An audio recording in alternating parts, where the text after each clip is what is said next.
शाम के 6 बजे थे। अंधेरा तेजी से उतर रहा था। तेज हवा के झोंके सूखे पत्तों को नचा रहे थे और आसमान पर काले बादल छा चुके थे।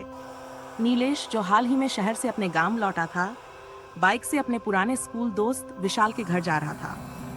गांव की वह पुरानी सड़क, जो पीपल के पेड़ों के बीच से होकर गुजरती थी, अब वीरान और डरावनी लग रही थी। गांव के बुजुर्ग अक्सर कहते थे, उस पीपल वाले मोड़ पर कभी रुकना मत, और रात को तो भूलकर भी पलटकर मत देखना। नीलेश हंसता था इन बातों पर।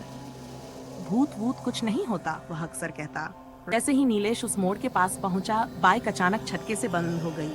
उसने 2-3 बार किक मारी, पर इंजन ने आवाज नहीं की। तभी एक बूढ़ी औरत सफेद साड़ी में दूर से आती दिखी। उसके हाथ में लाठी थी और चाल बेहद धीमी। बेटा, इस वक्त यहाँ मत रुक, जो भी हो पलटकर मत देखना, बूढ़ी औरत ने कांपती आवाज में कहा। नीलेश चौंक गया। क्या मतलब, क्यों? यहाँ हर अंधेरे में एक साया आता है जो पीछे से पुकारता है, बस पलटना मत। बिना और कुछ कहे वह औरत झाड़ियों में गुम हो गई। नीलेश ने फिर से बाइक स्टार्ट करने की कोशिश की और इस बार वह चल पड़ी। वह तेजी से उस मोड़ को पार करने ही वाला था कि किसी ने पीछे से धीमे स्वर में पुकारा, नीलेश। उसकी रीढ़ में सिहरन दौड़ गई।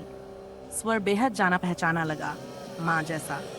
नीलेश, सुन बेटा, मेरी बात तो सुन।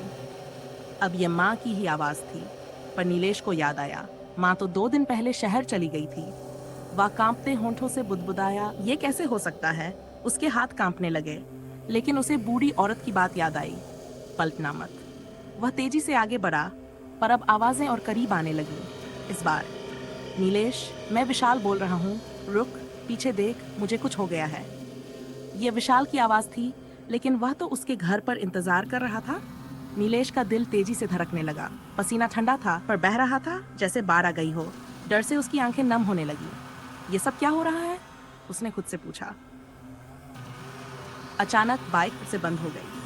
अचानक बाइक फिर से खेत के पास था, जहाँ चारों ओर घना अंधेरा था। न कोई लाइट, न कोई इंसान।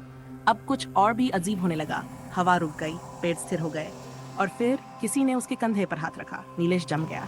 उसके शरीर ने जैसे काम करना बंद कर दिया।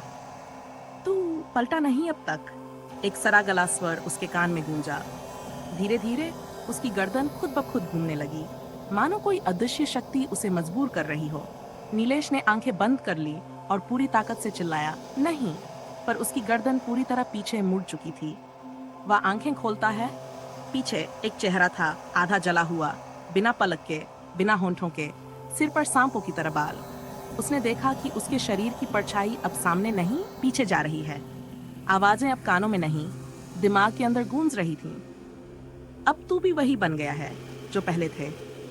अगले दिन सुबह गांव में हड़कंप मच गया। खेत के पास एक युवक की लाश मिली, नीलेश की, पर उसका सिर पीछे की तरफ पूरी तरह घुमा हुआ था। उसके चेहरे पर स्थायी डर की परछाई जमी हुई थी, जैसे उसने मरने से पहले कुछ बेहद भयानक देखा हो। गांव वाले आज भी उस मोड़ पर जल्दी नहीं जाते, और जब भी किसी नए को वहां से गुजरना होता है, तो कोई ना कोई बुजुर्ग धीरे से कहता है, जो भी हो पलटकर मत देखना। कभी रास्ता सुनसान लगे तो पलटकर मत देखना। क्या पता कौन इंतजार कर रहा हो।